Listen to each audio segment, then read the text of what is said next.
जर स्वर्ग पाहायचा असेल तर नक्की एकदा आमच्या कोकणात या, कारण कोकण म्हणजे निसर्गाच्या हृदयातला खरा स्वर्गच आहे. कोकणाला येऊन गेलात तर कळतं, स्वर्ग जमिनीवरही असतो.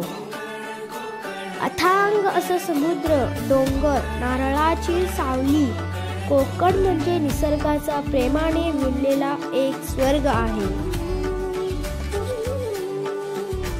कधी जर मन थकलं तर नक्कीच कोकणात या.